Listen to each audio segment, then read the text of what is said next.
The last person I expected to talk to at my ex's wedding sat beside me 10 minutes before the ceremony began. She didn't say hello. She didn't smile. She didn't even look surprised to see me. She simply sat down in the empty chair on my right, folded her hands in her lap, stared straight ahead at the altar and said, "You shouldn't be here." That was it. For words. Quiet enough that nobody else heard them. Sharp enough that I felt them in my chest. My name is Connor Hayes. I'm 32 years old. And until that moment, I honestly believed attending my ex-girlfriend's wedding was the worst decision I'd made all year. I was wrong. Very wrong. Because the woman sitting beside me wasn't a stranger. Her name was Brooke Whitmore. She was my ex's older sister. And 3 years earlier, she had been the only person in that family who looked me in the eye and said, "She doesn't deserve you." At the time, I thought Brooke hated me. I thought she was cold, judgmental, one of those people who decided who you were after 5 minutes and never changed her mind. But sitting there in that church, surrounded by flowers, candles, and people pretending this wedding was a beautiful thing, I realized something. Brooke wasn't looking at me like someone who hated me. She was looking at me like someone who knew something I didn't. The ceremony hadn't even started yet. The groom was standing near the altar, laughing nervously with his best man. Guests were still whispering behind us. A string quartet played something soft and expensive. And I was sitting in the third row, wearing a navy suit I didn't want to wear, wondering why my ex-girlfriend had invited me in the first place. Her name was Lauren Whitmore. We dated for almost 2 years. Not casually. Not halfway. The real kind. Keys to each other's apartments. Sunday morning coffee. Holiday plans. Fights about furniture.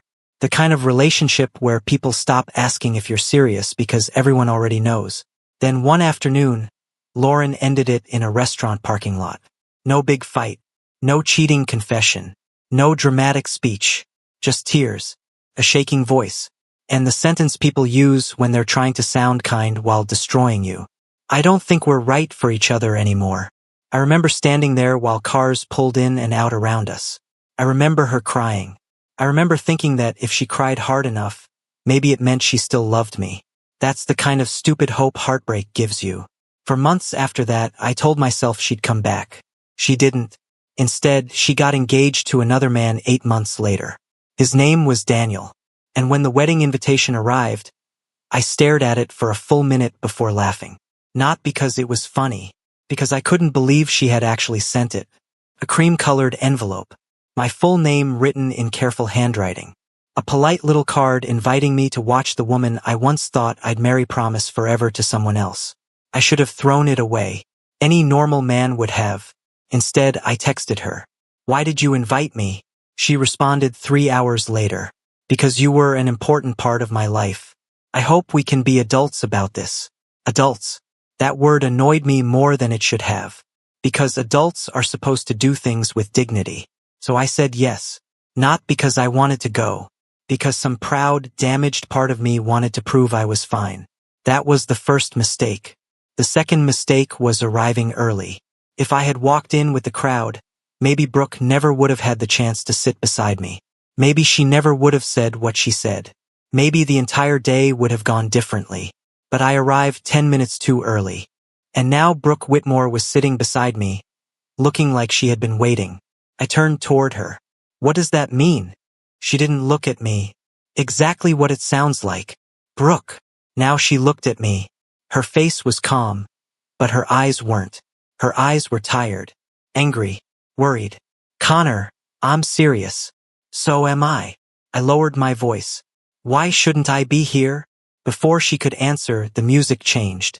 Everyone stood. The back doors opened. And Lauren appeared in a white dress. For 1 second, my body forgot how to breathe. I hated that.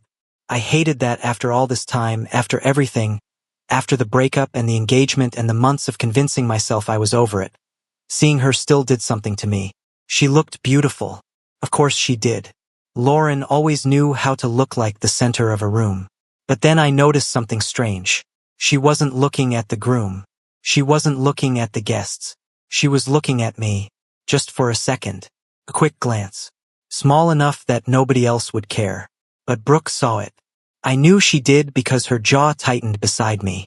And suddenly her words came back. You shouldn't be here. Lauren walked down the aisle slowly, holding her father's arm. Everyone smiled. Someone behind me sniffled. Daniel looked like the happiest man alive. And I sat there with Brooke beside me, feeling like I had walked into the middle of a story everyone else understood except me. The ceremony began. The officiant spoke about love, commitment, timing, choosing each other every day. All the usual things. I tried to listen. I really did. But halfway through, Brooke leaned slightly toward me and whispered, "She almost called it off last night." My stomach dropped. I turned my head. "What?" Brooke stared forward. "Don't react." Too late. I was already reacting internally in about 12 different ways. "What are you talking about?" "Not here." "Brooke." "Not here." The officiant continued. Daniel smiled at Lauren. Lauren smiled back. But now I couldn't unsee it. The tension in her shoulders. The way she held the bouquet too tightly. The small delay before every answer. I had known Lauren well enough to notice when she was pretending. And right then, standing at the altar with a man she was about to marry, Lauren was pretending something. When the officiant asked if anyone had vows, Daniel pulled a folded paper from his jacket. People laughed softly. He made a joke about writing them at midnight. Then he began. His voice shook. He talked about the day they met, their first trip, how Lauren made him better, how he couldn't wait to spend his life with her. It was good. Honestly, it was. And that made it worse. Because Daniel didn't seem like a villain. He seemed like a decent man who had no idea the woman standing in front of him had nearly run from this wedding the night before. Then it was Lauren's turn. She unfolded her paper, looked down, looked at Daniel, then paused. It was short, maybe 2 seconds, maybe 3, but I saw it. Brooke saw it too. Lauren cleared her throat and started reading. Her words were beautiful, perfectly written, exactly what a bride is supposed to say, and somehow completely wrong, because I knew Lauren's voice. I knew when she was being sincere, and I knew when she was performing. By the time the vows ended, my pulse was pounding. I wanted to leave. I wanted to stay. I wanted to grab Brooke by the arm and demand she explain everything. Instead, I stood with everyone else as Lauren and Daniel kissed. The room erupted in applause. People cried. The music swelled. And I felt absolutely nothing that made sense. After the ceremony, guests moved outside toward the reception garden. I tried to disappear into the crowd, but Brooke caught my sleeve before I could make it 10 feet. This way. She didn't ask. She guided me toward the side of the church, away from the guests, away from the photographer, away from Lauren. When we reached a quiet hallway near the back, I pulled my arm free. Start talking. Brooke looked toward the door, making sure no one followed us. Then she turned back. Lauren called me at 1 in the morning. My chest tightened. And she was crying. I said nothing. She said she didn't know if she could do it. The hallway felt suddenly smaller. Marry Daniel? Brooke nodded. Why? Her expression changed. Not pity. Not exactly. Something close. Because she saw the RSVP list. I stared at her. What? She saw your name. For a moment I couldn't process that. It sounded too absurd. Too unfair. Too late. That's ridiculous. I know. She invited me. I know. Then why would seeing my name matter? Brooke crossed her arms. Because Lauren has always been very good at lying to herself until the lie stops working. That sentence hit harder than I wanted it to. Because I knew exactly what she meant. Lauren had done it with me too. Pretended we were fine. Pretended distance was normal. Pretended the breakup came from nowhere. For a few seconds neither of us spoke. Then I asked the question I hated myself for asking. Does she still love me? Brooke looked away. And that was answer enough. Not yes. Not no. Worse. Complicated. Connor. Don't do that. Do what? Say my name like I'm about to get hurt. Her face softened. For the first time since she sat beside me, Brooke looked less like a warning sign and more like a person who wished she didn't have to say any of this. I didn't tell you so you'd do something stupid. Then why tell me? Because you deserve to know why you were really invited. My throat went dry. What does that mean? Brooke looked toward the garden doors. Through the glass, I could see guests laughing outside. Champagne glasses, flowers, wedding photos. Lauren standing beside Daniel, smiling like nothing was wrong. Then Brooke said, "She didn't invite you because you were an important part of her life." A cold feeling moved through me. Then why? Brooke looked back at me. "She invited you because she wanted to know if seeing you would make her feel something." I laughed once. Sharp. Humorless. "That's insane." "I know. That's cruel." "I know." "To me or to him?" Brooke didn't answer, because the answer was both. I turned away and pressed my hand against the wall. For a second I thought I might actually be sick. All those months. All that work. All the discipline it took not to call. Not to ask. Not to reopen old wounds. And Lauren had sent one invitation to test her feelings like I was some kind of emotional experiment. I looked back at Brooke. "Why are you telling me this?" Her answer came quietly. "Because I told her not to invite you." That stopped me. Brooke continued. "I told her it was selfish. I told her if she had doubts, she needed to deal with them honestly, not drag you into it." A small, bitter smile appeared. "She didn't listen." That sounded like Lauren. More than I wanted to admit. Outside, someone called Brooke's name. She ignored it. I looked through the glass again. Lauren was posing for photos. Daniel had his arm around her waist. She was smiling. Beautiful. Perfect. And suddenly, for the first time since the breakup, I didn't feel like the one who had been left behind. I felt like the one who had escaped. Brooke touched my arm lightly. "Connor." I looked at her. "You can leave." "I know. I mean it." She held my gaze. "You don't owe anyone your presence here." That sentence should have made me walk out. It almost did. But then Lauren looked toward the church doors. Her eyes found mine through the glass. And everything inside me became complicated again. Lauren held my gaze for maybe 2 seconds. That was all. Then the photographer said something, Daniel laughed, and she turned back toward the camera. But those 2 seconds were enough to ruin the small amount of control I had left. Brooke noticed. Of course she did. "You need to be careful." I looked at her. "With Lauren. With yourself." That answer was worse. Because she was right. A few years earlier, if Lauren had looked at me like that, I would have followed her anywhere.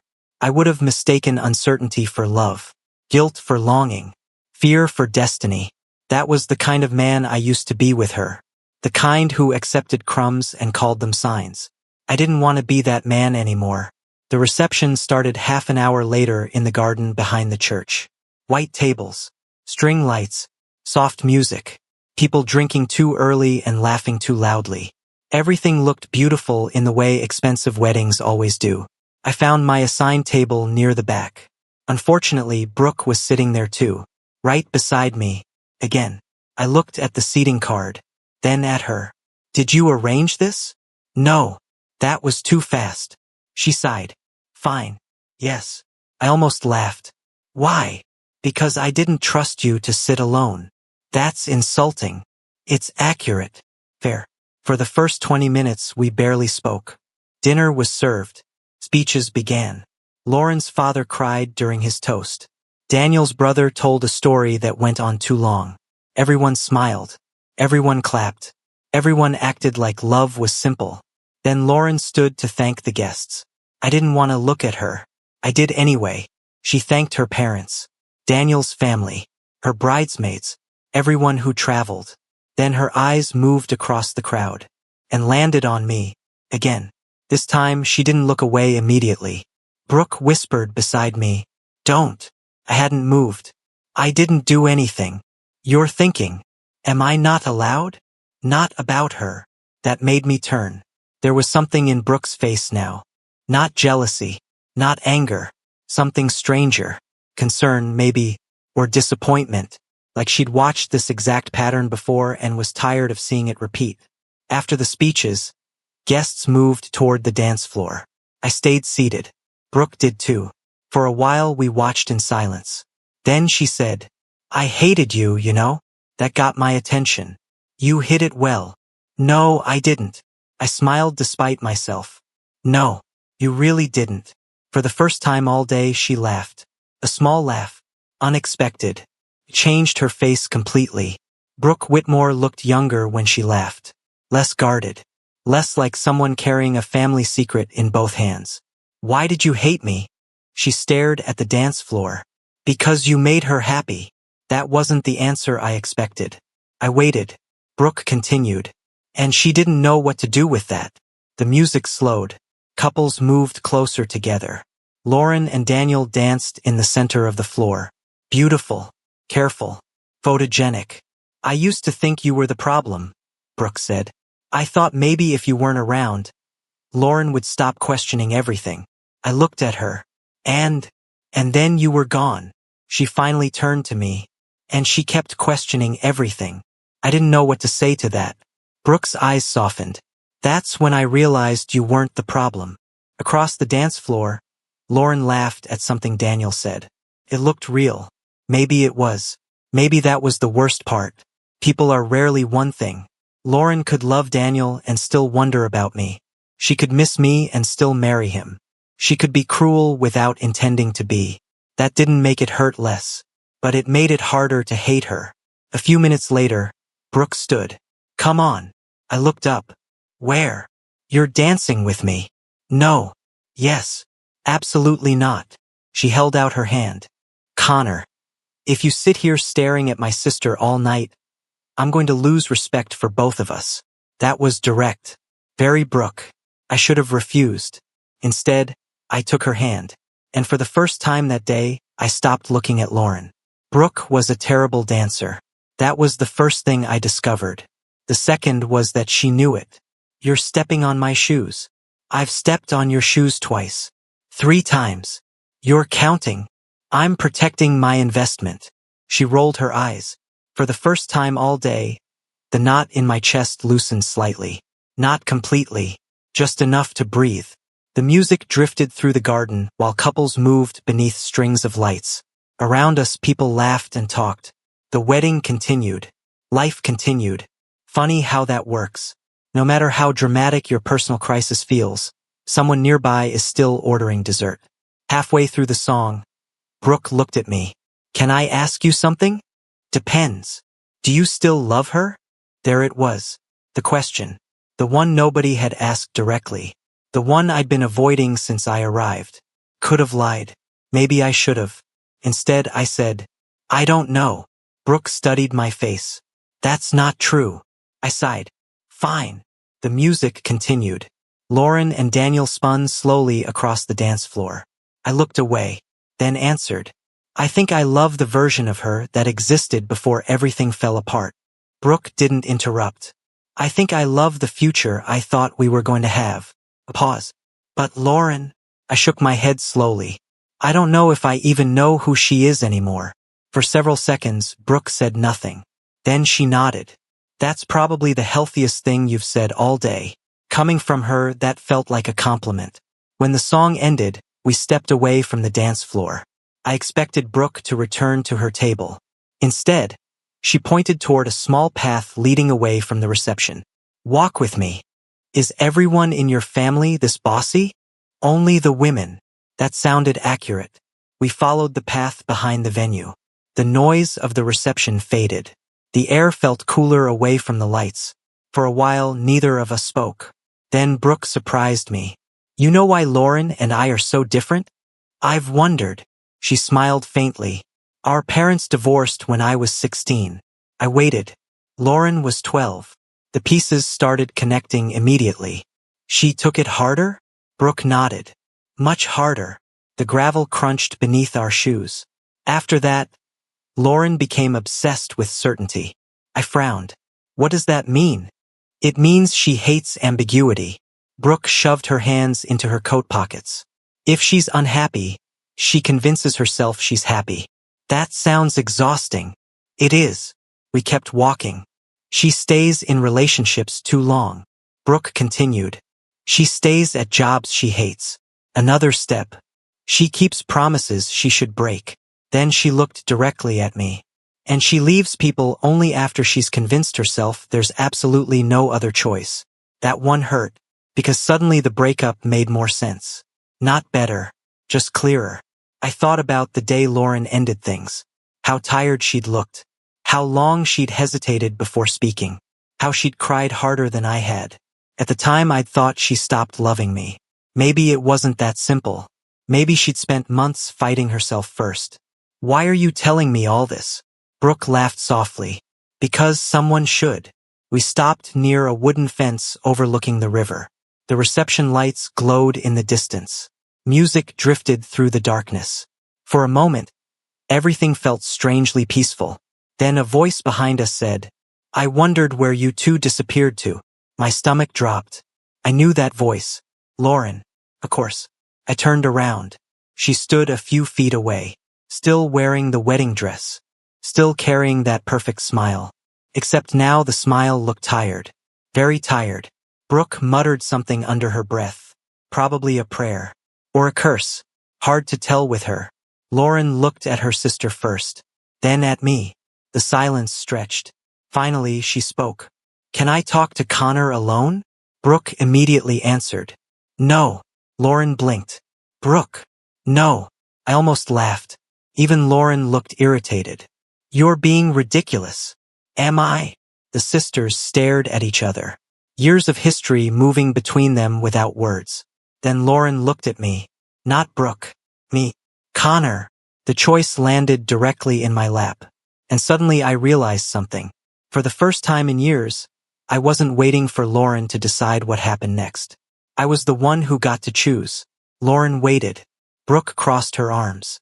And I stood between them, suddenly aware that this was probably the first honest choice I'd made all day. A year ago, I would have said yes immediately. 2 years ago, I would have followed Lauren anywhere. But standing there beside the river, watching the woman who broke my heart ask for another conversation at the exact moment she was supposed to be celebrating her wedding, something inside me felt different, stronger, or maybe just tired. I looked at Brooke, then at Lauren, and finally said, 5 minutes. Brooke didn't like that answer. I could tell, but she stepped away without arguing. Before leaving, she looked directly at Lauren and said, "Don't make this worse." Then she disappeared back toward the reception. Lauren and I were alone. For a moment, neither of us spoke. The river moved quietly below us. Music floated through the darkness. And somewhere behind the trees, guests were probably wondering where the bride had gone. Finally, Lauren laughed softly. Not because anything was funny, because she was nervous. "I don't even know where to start." I shrugged. Usually people start with hello. That earned the smallest smile. Then it vanished. "I saw you during the ceremony." "I know. You looked angry." "I wasn't angry." "What were you?" The answer came easier than expected. "Disappointed." That one landed. I saw it. Lauren looked away. The truth always hit harder than accusations. Because accusations can be defended.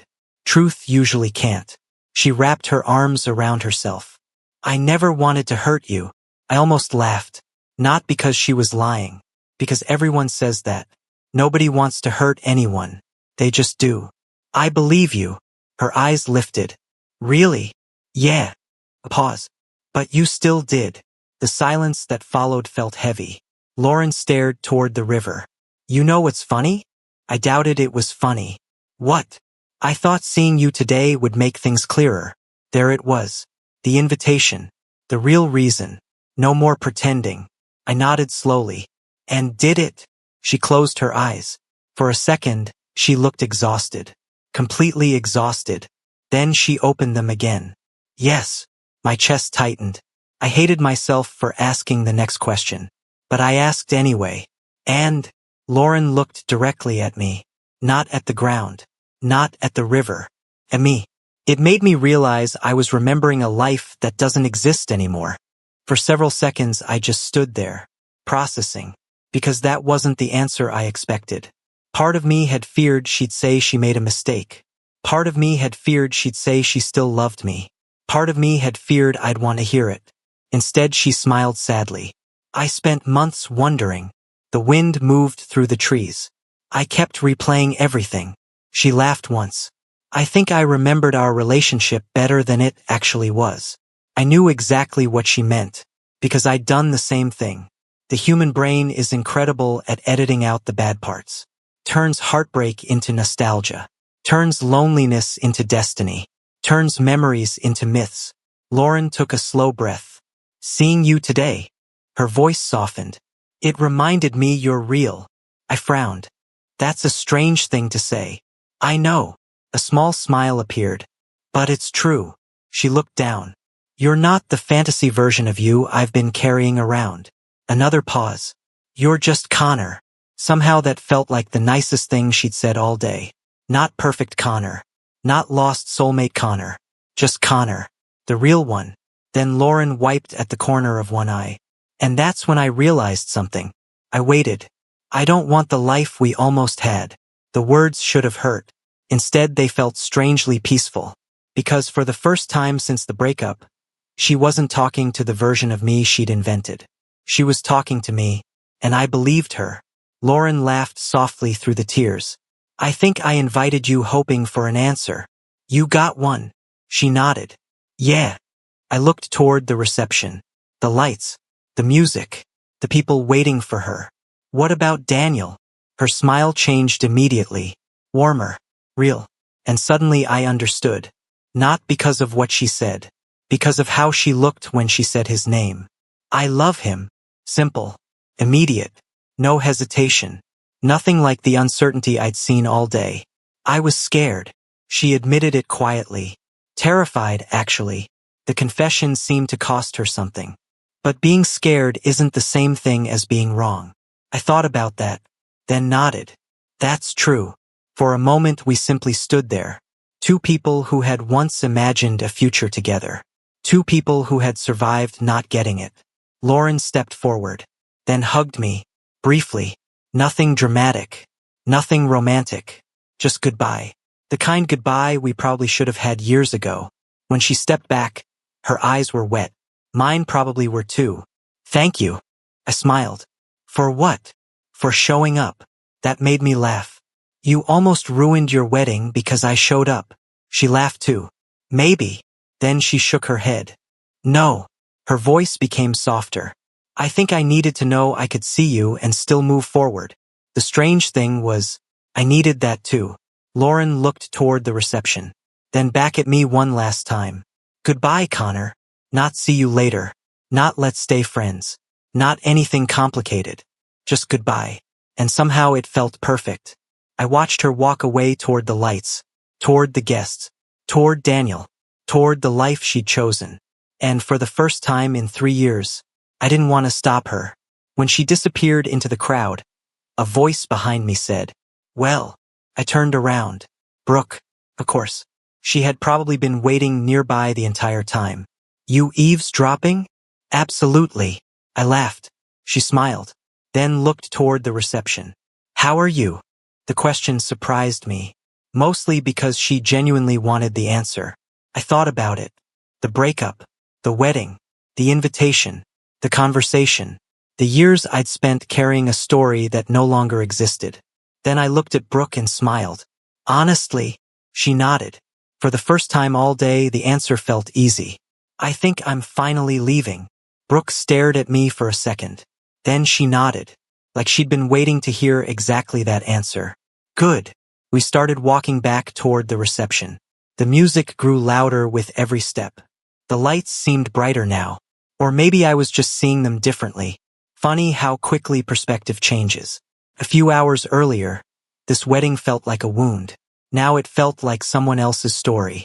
And for the first time all day, I wasn't trying to imagine a different ending. Halfway back, Brooke suddenly stopped. I nearly walked into her. What? She looked strangely uncomfortable. That alone got my attention. Brooke Whitmore wasn't the type to get uncomfortable.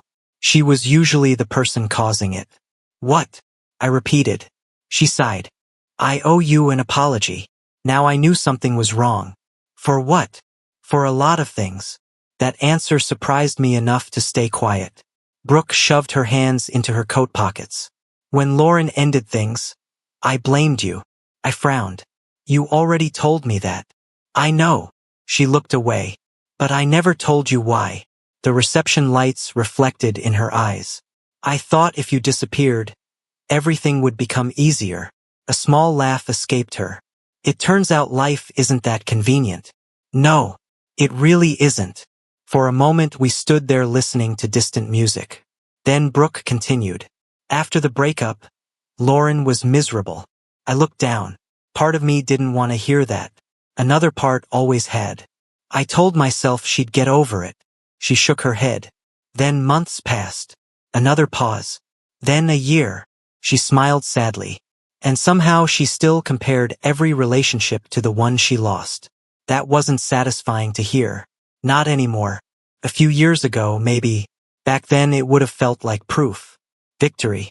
Now it just felt sad. Because everyone involved had paid for it. Lauren, Daniel, me, even Brooke. The silence stretched between us. Then she surprised me again. Can I tell you something selfish? Depends. She rolled her eyes. Just answer normally for once. I laughed. Okay. Brooke took a breath. I always liked you. I blinked.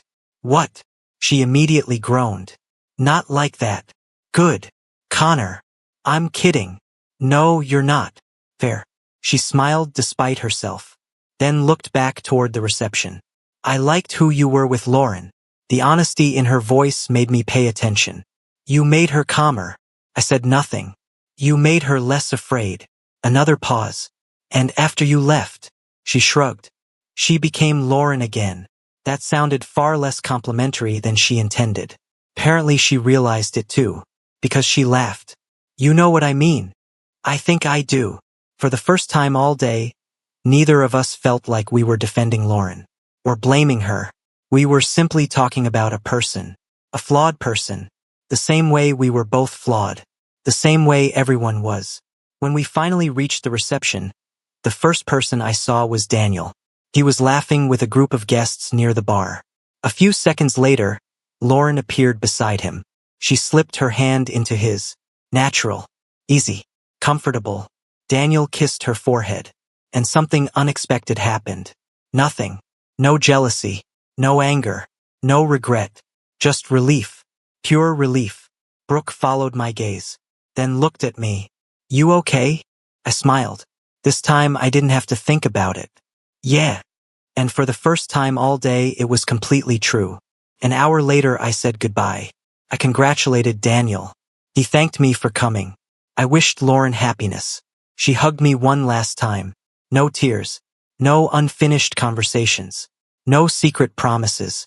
Just closure. Real closure. The kind people spend years chasing.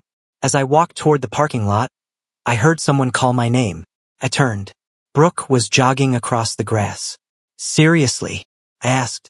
You couldn't just text me? She ignored that. Typical. When she reached me, she handed me a folded piece of paper. I stared at it. What is this? Open it when you get home. That immediately made me suspicious. Why? You ask too many questions. That's not an answer. It's the only one you're getting. I looked at the paper, then at her, then back at the paper. This feels like the beginning of a bad decision. A smile appeared, a real smile, the kind I'd only seen a few times all day. Maybe. Then she turned and walked back toward the reception before I could ask anything else. I stood there holding the folded paper, confused, curious, and for the first time that entire day, a little hopeful. Not about Lauren, not about the past, about whatever came next. The drive home took 40 minutes.